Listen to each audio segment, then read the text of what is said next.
ক্ষীর পুলি তো অনেক হলো। এই ক্ষীর পুলির থেকেও নারকোল পুলি কিন্তু অনেক বেশি টেস্টি।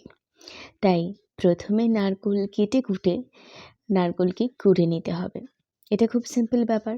তারপর কড়াইয়ের মধ্যে গুড়টাকে একটু গরম করে নিয়ে তার মধ্যে এই কোড়ানো নারকোলটাকে নাড়াচাড়া করে আমাদের খুব ভালো করে ভেজে নিতে হবে।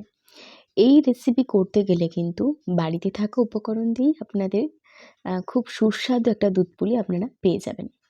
পরিমাণ মতন গুড় দিয়ে পুরটাকে আপনারা রেডি করে নেবেন, নারকোলের ছাইটাকে মেরে নেবেন। আমি এখানে রেড কাউয়ের 1 লিটার পরিমাণে দুধ ব্যবহার করেছি। করে সেই দুধের আশেপাশের সরটাকে খুব ভালো করে নাড়িয়ে নিয়েছি। আপনারা দেখতেই পাচ্ছেন আমার পুর রেডি।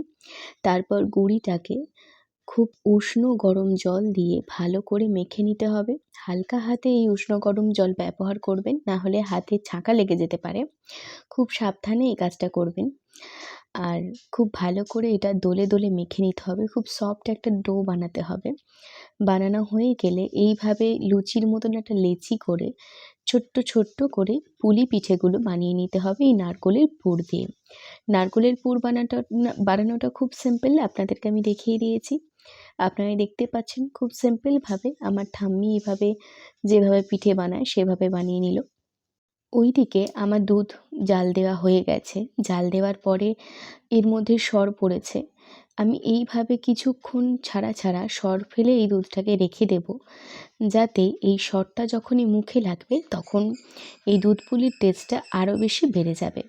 আমার পুলিগুলো সব রেডি হয়ে গেছে।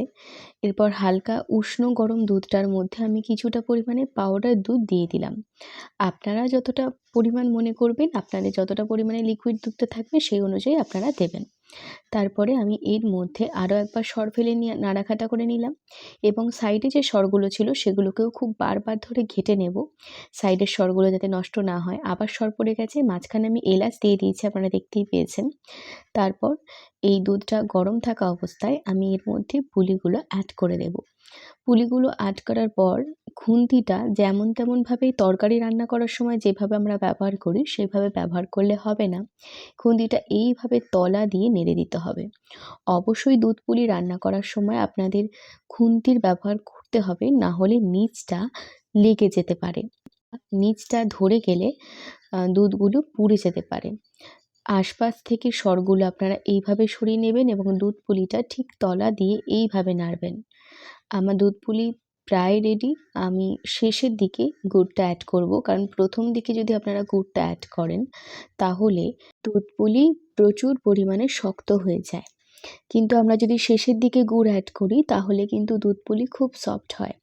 তারপর স্বাদ মতন লবণ দিয়ে দেব, কারণ লবণটা যে কোনো মিষ্টির ক্ষেত্রে, পায়েস বা দুধ পুলির ক্ষেত্রে যদি আপনারা ব্যবহার করেন তাহলে এর টেস্টটা কিন্তু 50% বেড়ে যায়। তারপর আসলে হয় না যে নুন ছাড়া আমাদের কোনো রান্নাই কমপ্লিট নয়, এটাই হচ্ছে তার প্রমাণ। আমার দুধ পুলি একদম রেডি।